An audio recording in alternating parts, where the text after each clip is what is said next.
बहुत समय पहले की बात है। एक जादुई जंगल में हिम्मू नाम का एक छोटा हाथी रहता था, जिसे सब बहुत पसंद करते थे क्योंकि वह बेहद प्यारा, मददगार और समझदार था। लेकिन उसमें एक अजीब कमी थी।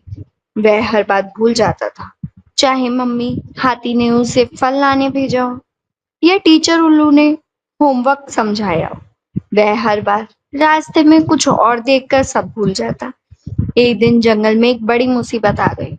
जंगल के ऊपर एक रहस्यमयी धुंध छा गई, जिससे सब जानवर सुस्त और बीमार से होने लगे।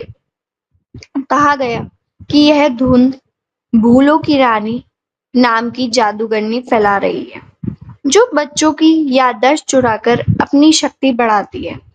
यह सुनते ही हिमू डर गया, क्योंकि उसे लगा कि वो तो पहले से ही भूलने वाला है। अब तो वो पूरा जंगल ही भुला बैठेगा।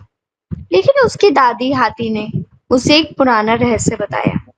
जंगल के उत्तर में एक यादों का पेड़ है, जो केवल उन्हीं को दिखाई देता है जो अपनी भूलों को स्वीकार करते हैं और उन्हें सुधारने की ठान लेते हैं। हिम्मू ने तय किया कि अब वह सिर्फ याददाश्त नहीं, जिम्मेदारी भी सीखेगा।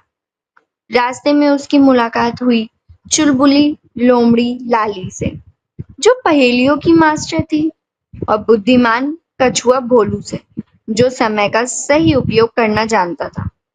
इन दोनों ने मिलकर हिम्मू को सिखाया कि याददाश्त केवल दिमाग की चीज नहीं, बल्कि ध्यान और नियत से जुड़ी होती है।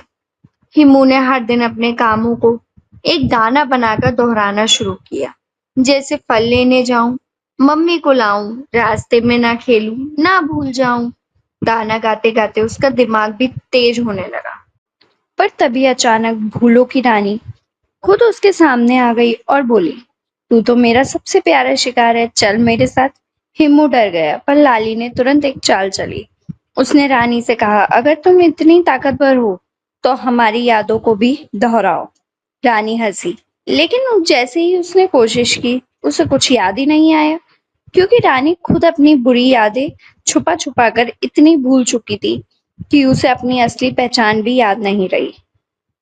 ये देखकर जंगल के सारे जानवर हिम्मू के साथ गाना गाने लगे, और वो गाने मिलकर एक संगीत की लहर में बदल गए, जिससे यादों का पेड़ अचानक प्रकट हो गया।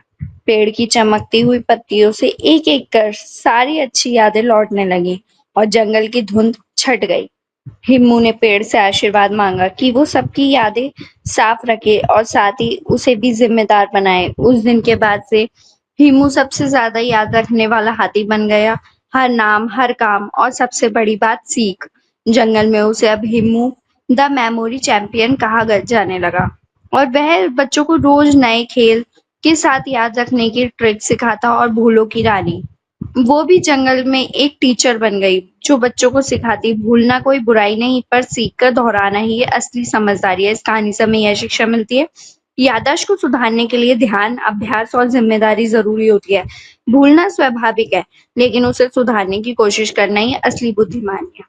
अगर ये स्टोरीज आपको यूट्यूब पर मिल रही हैं तो प्लीज हमारे चैनल को सब्सक्राइब कीजिए एंड शेयर करना मत भूलिएगा। साथ ही साथ यही वीडियोस आपको फेसबुक पेज पर मिल रही हैं तो प्लीज हमारे पेज को फॉलो करिए एंड शेयर करना मत भूलिएगा। धन्यवाद।